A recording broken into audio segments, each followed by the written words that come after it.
So at this point, we arrive at the third and final practical option available to us for producing clean, evenly spaced perforation lines in the sheet material that we use in printing and packaging processes.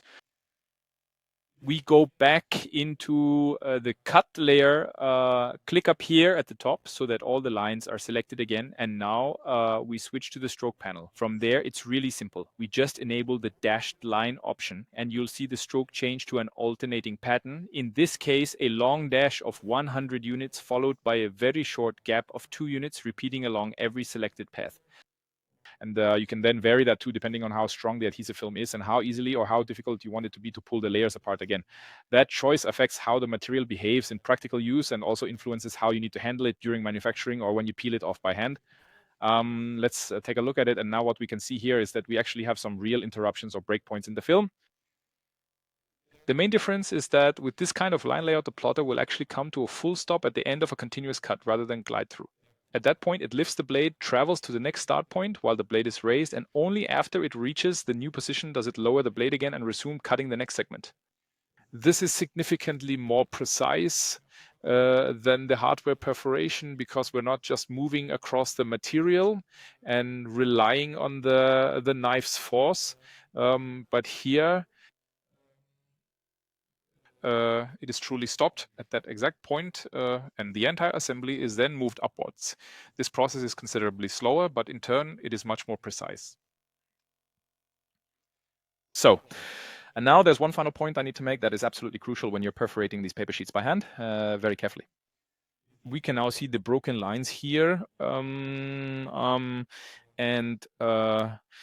when we have broken lines, we don't actually need to worry about the cutting speed because the machine controls that itself and automatically makes those gaps. So it ensures these spaces are produced properly. But if, like in the examples we just went through, we're not working with a dashed line and instead are using either the hardware perforation that stays engaged or the cyan guideline, then it's absolutely crucial that we slow down the cutting speed. That is, reduce how fast the blade or cutter moves through the material, because if we don't, we risk tearing, fraying, misalignment, and other quality defects that will spoil the finished cut. Well, the perforation in the hardware won't work at just any speed. At full speed, the blade moves so fast across the material that we can't produce a clean perforation. The cut doesn't have time to form properly, and the product tears rather than separating. So we need to slow the machine down to get consistent, reliable perforations. So timing and contact with the material are crucial. We could now significantly enlarge the gaps, that is the points where the knife is lifted, and still move across them at the highest possible speed.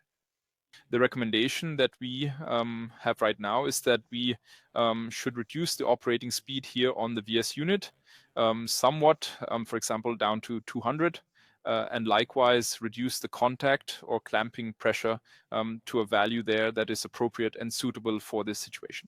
And now we just select the line we want to control here, click once on set, and now here you can also see it in the individual view in the single item display on the right-hand side in the detailed single line view that shows all parameters and values for that specific line, so you can adjust them directly from there without having to open any other menus or dialogues immediately.